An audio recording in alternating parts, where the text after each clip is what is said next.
Mobile lock করার পর mobile স্ক্রিনে ঘড়ির টাইম, তারিখ, মাস, বছর, মোবাইলের ব্যাটারির চার্জের পার্সেন্টেজ ভেসে উঠবে। সব সময় মোবাইলের স্ক্রিনে এইভাবে ভেসে থাকবে, যার ফলে আপনাকে বারবার মোবাইলের স্ক্রিন আনলক করে কোনো কিছু দেখতে হবে না। ঘড়ির টাইম দেখার প্রয়োজন হলে মোবাইলের স্ক্রিন থেকে দেখতে পারবেন। এই অসাধারণ কাজটি করার জন্য গুগল প্লে স্টোর থেকে কোনো অ্যাপ ইনস্টল করতে হবে না। মোবাইলে ডিফল্টভাবে সেটিংস দেওয়া আছে, আপনি শুধু সঠিকভাবে অ্যাপ্লাই করা শিখে নিন। আর যদি আপনার মোবাইলে সেটিংসটি না থাকে তাহলে কিভাবে অ্যাপ্লাই করবেন আমি দেখিয়ে দিব, ভিডিওটি কন্টিনিউ করুন। প্রথমে মোবাইলের সেটিংস থেকে ওয়ালপেপার অ্যান্ড স্টাইল সেটিংসটি খুঁজে বাহির করবেন। ভিডিওতে লাইক করতে ভুলে গেছেন, কষ্ট করে প্রথমে লাইক করে দিন। আপনি লাইক কমেন্ট করলে নতুন ভিডিও তৈরি করতে আমি অনেক উৎসাহ পাবো। আচ্ছা, ওয়ালপেপারস অ্যান্ড স্টাইল সেটিংসটি খুঁজে বাহির করে এই সেটিংসে চলে আসবেন। অলওয়েজ অন ডিসপ্লে এই সেটিংসে ক্লিক করবেন। আপনার মোবাইলে সেটিংসটি খুঁজে পেতে সমস্যা হলে কিভাবে সেটিংসটি খুঁজে পাবেন দেখিয়ে দিচ্ছি। মোবাইলের সেটিংসে সার্চ বক্সে টাইপ করবেন অলওয়েজ। মোবাইলে যদি অলওয়েজ অন ডিসপ্লে সেটিংসটি থাকে তাহলে সেটিংসে অলওয়েজ লিখে অল্প একটু সময় অপেক্ষা করলেই দেখবেন অলওয়েজ অন ডিসপ্লে সেটিংসটি চলে এসেছে। আপনি এই সেটিংসে চলে আসতে পারবেন। অলওয়েজ অন ডিসপ্লে সেটিংসটি অন করে দিবেন। আর আমি আগেই বলেছি সেটিংসটি যদি আপনার মোবাইলে না থাকে তাহলে গোপন একটি অ্যাপের সাহায্যে কাজটি করতে হবে। ধৈর্য ধরে ভিডিওটি আর 1-2 মিনিট কন্টিনিউ করুন।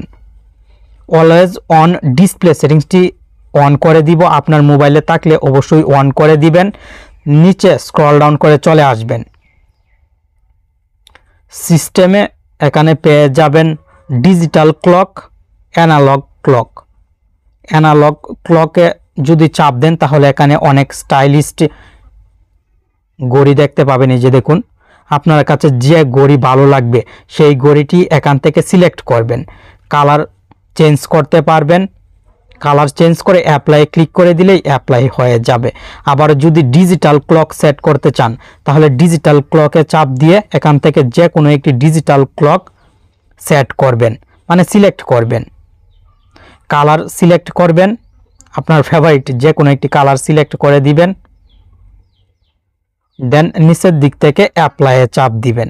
ভিডিওতে যদি এখনো লাইক না করে থাকেন তাহলে কষ্ট করে লাইক করে দিন। কাজ কমপ্লিট।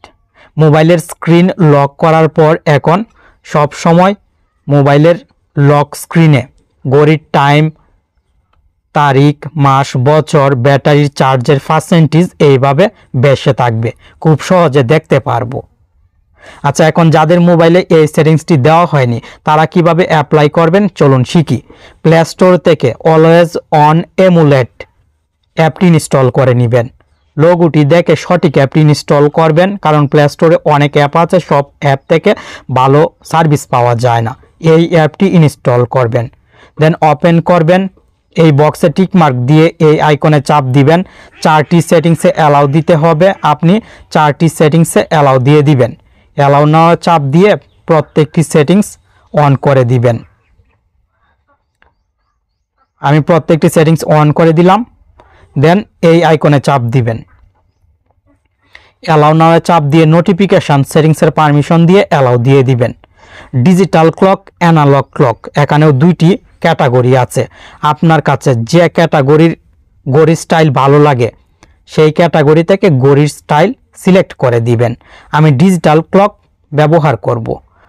আর ফন্ট সাইজ অথবা ফন্ট স্টাইল চেঞ্জ করার জন্য নিচে অপশন আছে, আপনি খুব সহজে ফন্টে চাপ দিয়ে ফন্ট স্টাইল সাইজ পরিবর্তন করে নিতে পারবেন। সাইজ বড় করে নিচ্ছি একটু। দেন এই কাজগুলো সঠিকভাবে করার পর উপরের দিকে সেটিংসটি অন আছে কিনা চেক করবেন। এই সেটিংসটি অন থাকলেই কাজ শেষ। এখন মোবাইলের স্ক্রিন আনলক করলে সব সময় মোবাইলের স্ক্রিনে ঘড়ির টাইম ভেসে থাকবে। আমি মোবাইলের সেটিংস থেকে অলওয়েজ অন ডিসপ্লে সেটিংসটি বন্ধ করে রেখেছি। এই অ্যাপটির সাহায্যে এখন করেছি। এই যে দেখুন, ঘড়ির টাইম, তারিখ মাস বছর এখানে শো হচ্ছে, খুব সহজে দেখতে পারবো। আশা করি বুঝতে কোনো জায়গায় অসুবিধা হয়নি। আমি দ্রুত দেখানোর চেষ্টা করলাম কিভাবে আপনার মোবাইলে অলওয়েজ অন ডিসপ্লে সেট করবেন।